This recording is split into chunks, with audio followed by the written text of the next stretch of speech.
अगर हम location of memory की बात करें कि मेमोरी की लोकेशन क्या होती है ब्रेन के अंदर, तो ये भी बड़ी इंटरेस्टिंग चीज़ है, इसको भी देखते हैं। हम जब कंप्यूटर के अंदर मेमोरी को स्टोर करते हैं ना, तो हमारे पास एक ख़ास लोकेशन होती है। हमें पता होता है कि यार ये इस जगह पर मेमोरी इसकी सेव है, यानी कि एक ख़ास डिवाइस के अंदर, जिसको हार्ड ड्राइव बोलते हैं। अगर हम दूसरी रैम की बात करें तो वो हमें पता है कि ये जो शॉर्ट टर्म मेमोरी है, ये जो रैम के अंदर होती है, बेसिकली जो प्रोसेस हो रही होती है चीज़ें, तो हमें पता होता है। ब्रेन के अंदर क्या होता है वो देखते हैं। Memory is not confined to cortex, it occurs through sophisticated interaction between new and old brain structures. वो कहते हैं कि जो मेमोरी है ना, सिर्फ कॉर्टेक्स पे ही बेसिकली नहीं होती, यानी कि हम सिर्फ कॉर्टेक्स को उसका नाम नहीं दे सकते। डिफरेंट ब्रेन के पार्ट्स जो होते हैं ना, वो आपस में कोऑर्डिनेट करते हैं, तो मेमोरी को डील करते हैं वो सारे मिलके। कैसे? One of the most important brain region in the explicit memory is the hippocampus. Explicit memory के लिए हिपोकैम्पस मतलब कि अपना मेजर रोल प्ले करता है, which serves as a pre processor and elaborator of information, जो कि इंफॉर्मेशन को एलेबोरेट भी करता है और प्रोसेस भी करता है। The hippocampus help us in code information about special relationships, the context in which events were experienced and the associations among memories. अब ये तीन काम कर रहा है हिपोकैम्पस। कौन कौन से काम कर रहा है? एक तो स्पेशल रिलेशनशिप्स को डेवलप करता है। स्पेशल रिलेशनशिप क्या होता है? उसकी डायरेक्शन, उसकी पोजीशन, उसकी आप कह सकते हो करीब होना, दूर होना, इस तरह की सारी इन्फॉर्मेशन जो है ना, वो उसको डील करता है। उसके बाद कॉन्टेक्स्ट, किस कॉन्टेक्स्ट के अंदर, किन सर्कमस्टांसेस के अंदर वो कोई काम हो रहा है या कोई एक्सपीरियंस हो रहा है। और फिर मेमोरीज के दरमियान में एसोसिएशन भी हिपोकैम्पस ही डेवलप कर रहा है। और ये तीनों बहुत ही इंपॉर्टेंट काम है, तीनों बहुत ही इंपॉर्टेंट फंक्शंस हैं आप कह सकते हो, जो वो परफॉर्म करता है। उसके बाद the hippocampus also serves as a switching point that holds a memory for short time, और मतलब कि मेमोरी को शॉर्ट टाइम के लिए होल्ड करता है। If then directs the information to other parts, फिर यानी कि पहले ये आती है इन्फॉर्मेशन, उसको अपने पास रखेगा, फिर आगे स्विच कर देगा दूसरे पार्ट्स की तरफ of the brain, such as cortex, खास तौर पर यानी कि कॉर्टेक्स पे, to actually do the rehearsing, किसके लिए? रिहर्स करने के लिए, एलेबोरेट करने के लिए, एंड लॉन्ग टर्म मेमोरी की स्टोरेज के लिए। Without hippocampus our explicit memories would be inefficient and disorganised. अगर हिपोकैम्पस ना हो तो हमारी जो मेमोरीज है ना, वुड बी इनएफिशिएंट, वो एफिशिएंट भी नहीं रहेंगी, यानी कि इनएफिशिएंट हो जाएंगी, और डिसऑर्गेनाइज्ड हो जाएंगी, ऑर्गेनाइज फॉर्म में भी नहीं रहेंगी। जो एक्सप्लिसिट मेमोरी होती है डिक्लेरेटिव मेमोरी, जिसको हम कॉन्शियसली याद कर पाते हैं, जिसको हम कॉन्शियसली याद कर पाते हैं और बयान कर पाते हैं या यूज़ कर पाते हैं, दैट इज़ एक्सप्लिसिट मेमोरी। तो उसमें हिपोकैम्पस अपना मेजर रोल प्ले करता है, याद रखिएगा।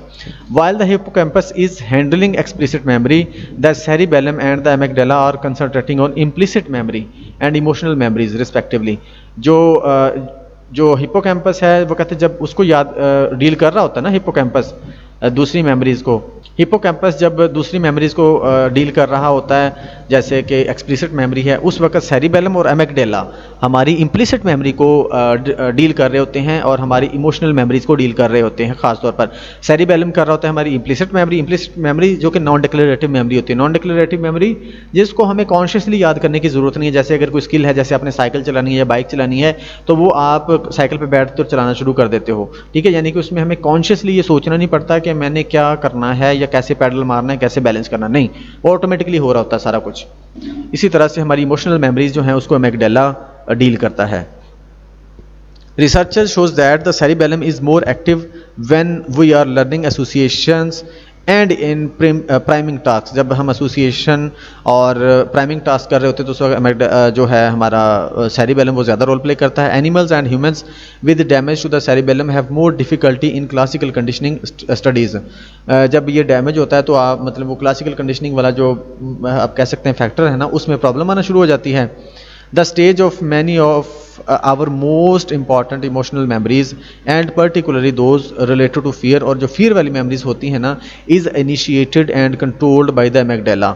हमारा जो fear वाला आप कह सकते हैं एलिमेंट है ना, या fear वाली memories हैं, वो amygdala कंट्रोल करता है। Evidence for the role of different brain structures in different types of memories comes in part from case studies of patients with who suffer from amnesia, a memory disorder that involves the inability to remember information. amnesia memory का disorder होता है जिसमें आप चीज़ों को याद नहीं कर पाते, ठीक है, याद या तो रख नहीं पाते या मतलब कि मेमोरीज नहीं बना नहीं पाते, ठीक है, तो ये amnesia होता है। वो कहते हैं कि ये हमें ये चीज़ पता चली है, या आप कह सकते हो ये डिस्कवरी हुई है कि कोई भी ब्रेन का कोई एक पार्ट जो है ना मेमोरी के लिए रिस्पॉन्सिबल नहीं होता, डिफरेंट पार्ट्स जो है ना रोल प्ले कर रहे होते हैं मेमोरी के अंदर। याद रखिएगा, आपको भी ये जहन में रखना है कि कोई एक पार्ट जो है ना कंप्लीटली मेमोरी के लिए रिस्पॉन्सिबल नहीं होता, डिफरेंट पार्ट्स जो है ना अपना रोल प्ले कर रहे होते हैं मेमोरी में।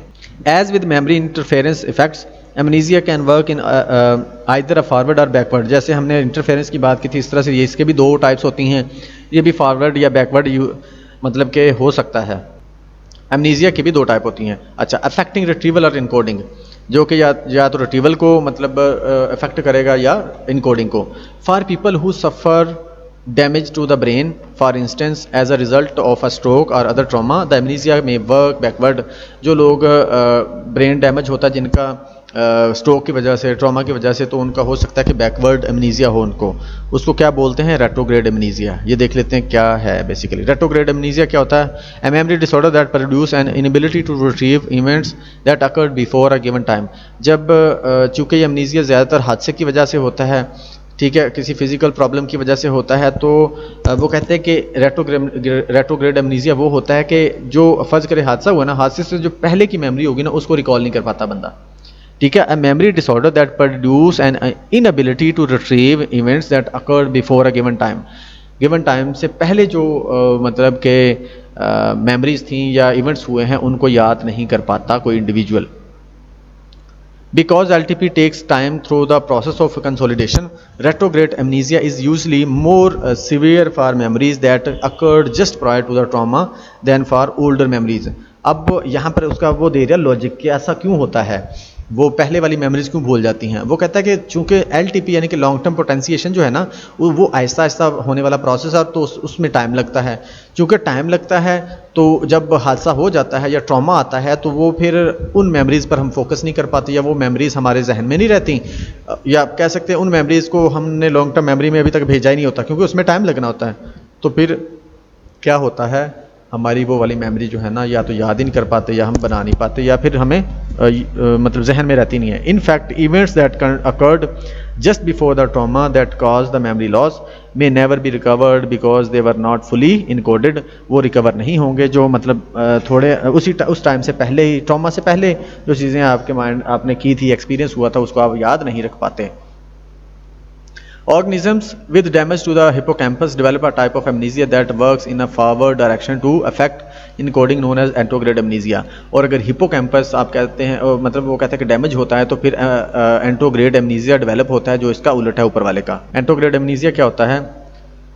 एंटोग्रेड amnesia is the inability to transfer information from short term memory to into long term memory making it impossible to form a new memories. इसकी वजह से हम नई मेमोरीज नहीं बना पाते, यानी कि हादसा हुआ है, ट्रॉमा हुआ है ना, उसके बाद से जो भी आपके एक्सपीरियंसेस होंगे ना, आप उनको लॉन्ग टर्म मेमोरी का हिस्सा नहीं बना पाएंगे, आपको वो याद ही नहीं रहेंगे बाद में, ठीक है। आने वाले जो मेमोरीज हैं वो आप नहीं बना पाते। This is anterograde amnesia. एक केस है हमारे पास, one well known case study was a man named Henry who had parts of his hippocampus remove to reduce where seizures. उसको सीजर्स था, ठीक है, उसको कम करने के लिए हिपोकैम्पस के कुछ पार्ट्स को ना रिड्यूस कर दिया गया, निकाल दिया गया। फॉलोइंग द ऑपरेशन मेलोजन, ये उसका जो नाम है हेनरी, इनके नाम भी अजीब से होते हैं, हेनरी मैं कह देता हूँ इधर। Henry developed virtually complete anterograde amnesia. वो कहते हैं उनको एंटोग्रेड एमनीजिया हो गया था। Although he could remember most of what he had happened before the operation, operation से पहले वाली चीज़ें वो कहते हैं उनको याद थी। And particularly what had occurred early in his life, ख़ास तौर पर जो उसकी लाइफ में पहले हुए, यानी कि उसकी जो पहले वाली लाइफ थी उसके बारे में उसको याद था, अर्ली लाइफ ख़ास तौर पर।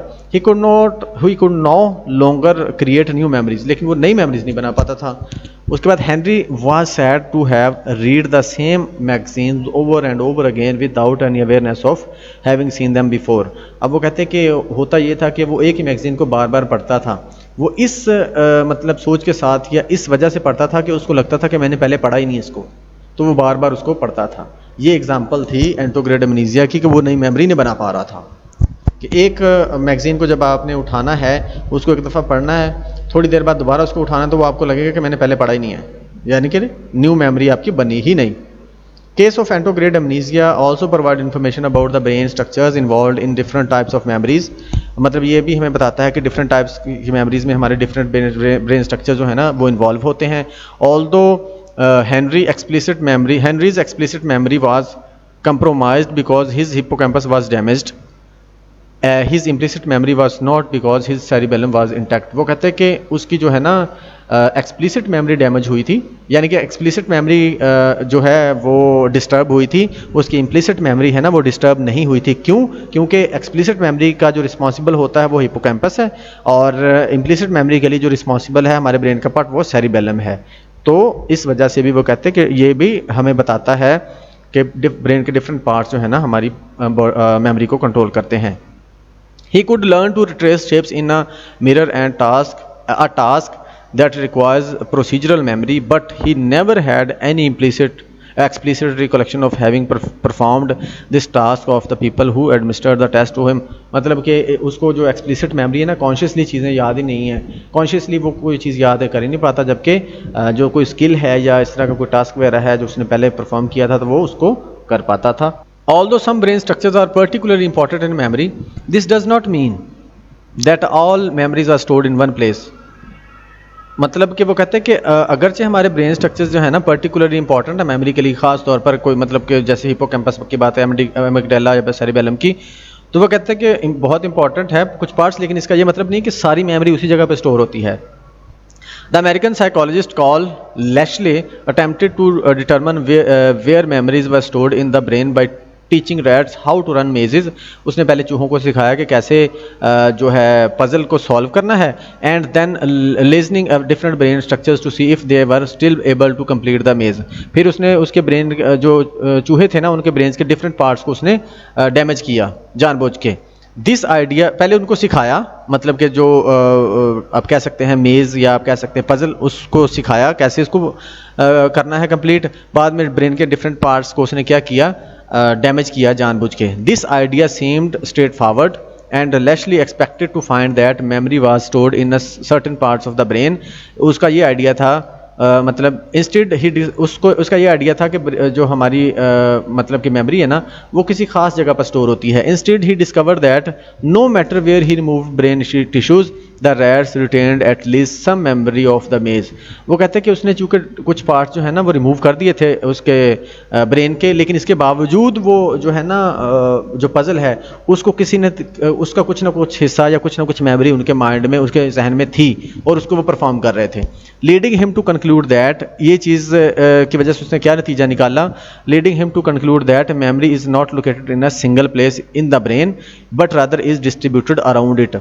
हमारी मेमोरी जो होती है ना वो एक जगह पर स्टोर नहीं होती ब्रेन में, बल्कि वो डिफरेंट जगहों पर स्टोर हो रही होती है। ब्रेन के अंदर हमारी मेमोरी किसी एक जगह पर स्टोर नहीं होती, डिफरेंट जगह पर स्टोर होती है। एक तो मतलब इसके दो पहलू हैं, याद रखिएगा। एक तो यह कि डिफरेंट मेमोरीज जो है ना जैसे एक्सप्लिसिट है और इम्प्लिसिट है, इसको डिफरेंट पार्ट्स जो है ना वो हैंडल करते हैं। दूसरी इंपॉर्टेंट चीज़ ये है कि वो जो एक्सप्लिसिट मेमोरी वाला हमने देखा ना हिस्सा, एक्सप्लिसिट मेमोरी को हिपोकैम्पस कंट्रोल करता है, लेकिन वो कहते हैं कि वो सारी की सारी एक्सप्लिसिट मेमोरी सिर्फ हिपोकैम्पस पे नहीं स्टोर हो रही, वो ब्रेन के किसी ना किसी और पार्ट पे भी स्टोर हो रही है। यानी कि हो सकता है मेजर हिस्सा जो है हिपोकैम्पस पे हो, लेकिन उसका कुछ ना कुछ हिस्सा दूसरे पार्ट्स पे भी होता है। ये चीज़ हम उस वक्त भी नोट करते हैं कि जब ब्रेन का कोई एक पार्ट हिस्सा डैमेज होता है ना, तो उस हिस्से के जो मुख्तलिफ काम होते हैं ना वो ब्रेन का दूसरा हिस्सा कर रहा होता है। तो इससे भी ये बात साबित होती है कि हमारे ब्रेन के किसी एक हिस्से पर सारी मेमोरी स्टोर नहीं हो रही होती, वो मेमोरी जो होती है ना डिवाइडेड होती है हमारे ब्रेन के डिफरेंट हिस्सों पर या डिफरेंट पार्ट्स पर या डिफरेंट आप कह सकते हैं डिविजन्स पर। तो ये था जी आज का लेक्चर। उम्मीद है कि आपको समझ आई होगी और इम्पोर्टेंट लेक्चर था। सुनने के बाद इसका फीडबैक भी ज़रूर दीजिएगा। ओके जी, अल्लाह हाफिज़।